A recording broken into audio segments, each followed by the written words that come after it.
Good morning, Bayan Karista. Nagbabigyan naman po ako. Kidabata. Happy Saturday po.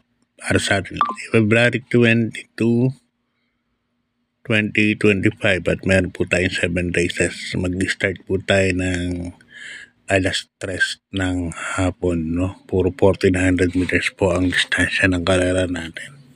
So, kamusta po yung pangarera nyo kagabi? Araw ng Biyernes. At yun nga, isang dihado. Napakalupit. Primero Soldado. Ay, congrats kila pare ko Ato Budoy yan. Kita ko perfect po yung tips nila. Nakuha lahat ni Ato Budoy. Nagbigay 73,000. Hindi ko lang na-complete kung magkano yung capital. Siguro hindi na maabot ng 1,000 yun. Congrats sa mga nakakuha. Yan ang napakahirap primero Soldado. Okay, good luck bayang karerista. Start na po tayo. Race number 1. Isang 3-year-old and above maiden race. Meron tayo ditong 8 runners. Yan. First case ko, number 7, Binal AU. Mark Alvarez po ang sasakay. Napakagalinta ng barrier. Barrier 1.13, no? Segundo yan kay Senyor Ibarra. Puno pa nung dumating ng finish line po ito, number 7, Binalit AU. Tingin ko po magiging outstanding. Second chase ko yung number 3, Sky Warrior. Ison L. Bautista sasakay. Ito, imported po yan ni Boss Peter Limhoco. Yearling pa lang nabili na po ni Boss Peter yan. Limhoco sa halagang $3,000. Ang tatay niya, Omaha Beach, Kentucky Derby winner. Yan, kaya malaki po panalong. Tingin ko ito magiging kalaban ng numero 7, Binali tayo. Good luck, parang karita. Lipat tayo sa race number 2. Isang Philcom rating base class 5. Non-placers po. Dito meron tayong 7 runners. First choice ko po rito, numero 6, Angel's Crown.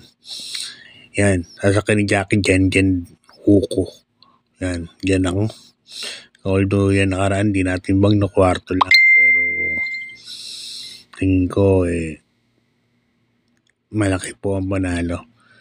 Number 6, Angel's Crown. Second case ko, number 3 na rin, Heaven and Earth. Yan, sasakay ni Jackie Angel Ramos. Kaya dito sa race number 2, dalawa pili ko. Numero 6, Angel's Crown. And number 3, Heaven and Earth. Okay? Good luck, Juan Carizal. Di po tayo sa race number 3. Isang rating base class 5, 6 points to 10 points split group. At dito meron tayong 7 runners.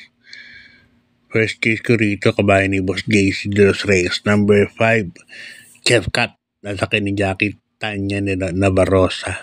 Ang best naglalaban lagi yan si Chef Cat saka Celebrity.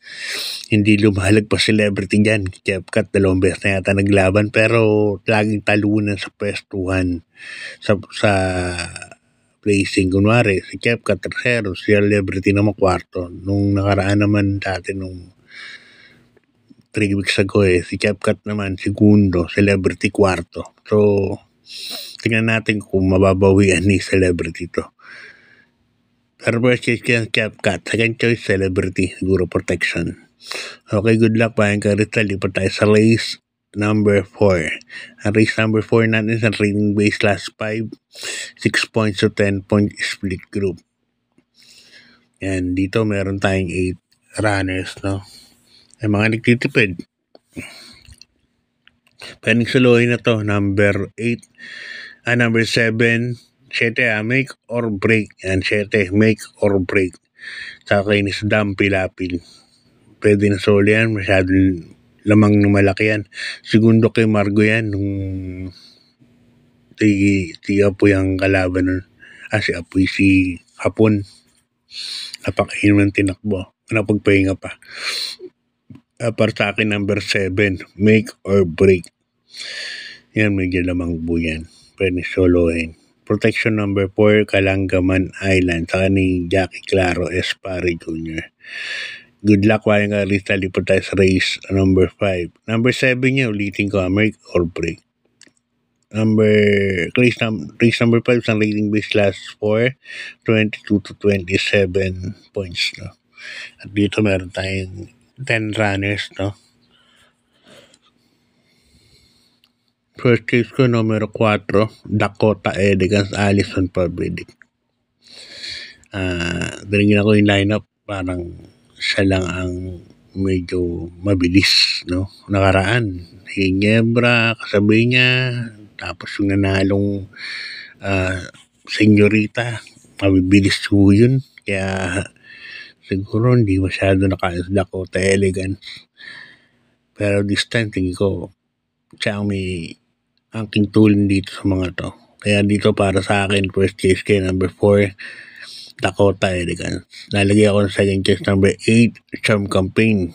Yan, kawaaba lang ng grupo yan.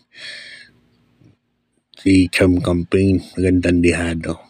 Okay, good luck pa hanggang sa Lipas Penultimate Race number 6. Isang rating base last 4, 16 points to 21 points. At dito meron tayong 10 runners. First case ko, numero 8, Ruby Bell. Sa akin ni Jackie Chris Garganta. Ito, pag bagay, pwede ko nito kung labas Elmer to, murado. Labas naman yan. Mga Bell Racing. So, Ruby Bell nakaraan, bumenta. Kala Doña Chiche nun, puro bangga ang inabot yan. Kaya, tingin ko, baka ngayon, tama lang yan. Baka natuto na sila. Second case ko, numero 9, Golden Opportunity. Sa akin ni Jackie Eco Serrano. Third case ko, imported, number 4, Stripe of Pink, A.R. Ramos. Okay, good luck pa yung Garistal. Lipat tayo sa last and final race. Race number 7. Isang rating base class 5. 11 points to 15 points split group. At dito meron tayong full gate 14 runners po, ano ba yung karerista. Sasuluhin ko na po ito, numero 5, Batang Kangkalu. Sasakyan ni Jackie Allison Pabedic. Bagong baba sa grupo. So, mga Bram na po ang baba. Ang kinakalaban yan, mostly, dati nasa 22 points, 27 points rating. Yung bumaba ng bumaba. Si Batang Kangkalu, nasa 15 na lang kahit anong gawin niya rito. Sa tingin ko, mananalo po. Batang Kangkalu.